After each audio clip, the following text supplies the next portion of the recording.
প্রিয় দর্শক, এবার ভারতে মুসলিমদের কোরবানি নিষিদ্ধ করে বিপদে পড়লেন মোদী সরকার ও শুভেন্দু অধিকারী।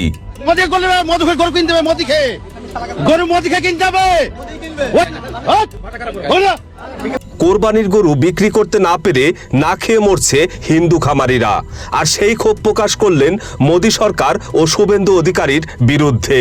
অনেক খামারিরা বলছে, আমরা গরু বিক্রি করতে না পারলে আমাদের মরা ছাড়া আর কোনো উপায় নেই। গরু বিক্রি করতে না পারলে আমরা খাবো কি আর গরুকে খাওয়াবো কি? খেটে খাবো কি আর গরুকে খাওয়াবো কি? আমাদের গরু কুরবানি করতে দিক, আর না হলে এই লোক আত্মহত্যা মরে যাবে, সরকারের দায় নিতে হবে। অথচ কিছু কিছু হিন্দু ধর্ম ব্যবসায়ী গরুকে সামনে রেখে হাস্যকর প্রলাপ বকছে।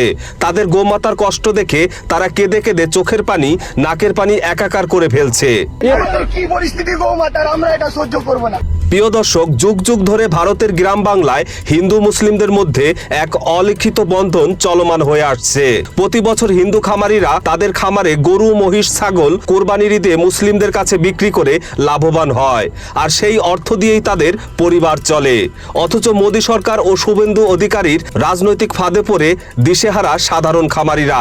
বিকল্প রাস্তা বার করে দিক, নইলে তো আমাদের মরা ছাড়া কোনো লাইন নেই। এক্ষুনি যেতে হচ্ছে গলায় দড়িতে মরলে ভালো হয়। বিশেষজ্ঞরা বলছে, যে ফাঁদে মুসলিমদের আটকানোর পরিকল্পনা করা হচ্ছিল, সেই ফাঁদে মোদী সরকার ও শুভেন্দু অধিকারী নিজেই আটকা পড়েছে। এ যেন নিজেদের খোরা গর্তে নিজেরাই পড়ার মতো অবস্থা। সরকারকে বলবো এইভাবে না মেরে আমাদের হাতে বিষ তুলে দেখ, আমরা বিষ খাই। হয়তো গরু বিক্রি না করলে আমাদের চলবে না, আমরা কি করে খাবো? হয়তো ব্যবসায়ী এইটা দুধ শেষ হবে, গরু বিক্রি করবো। প্রিয় দর্শক, একজন সাধারণ খামারির মূল লক্ষ্যই থাকে তার পরম যত্নে লালন পালন করা গরু, মহিষ, ছাগল প্রতি বছর কোরবানির ঈদে মুসলিমদের কাছে বিক্রি করে লাভবান হওয়া। কিন্তু আজ তারা গরু বিক্রি করতে না পেরে না খেয়ে মরতে বসেছে। অনেকে বলছেন, রাজনৈতিক কারণে সাধারণ ব্যবসায়ীরা ধ্বংস হয়ে যাচ্ছে।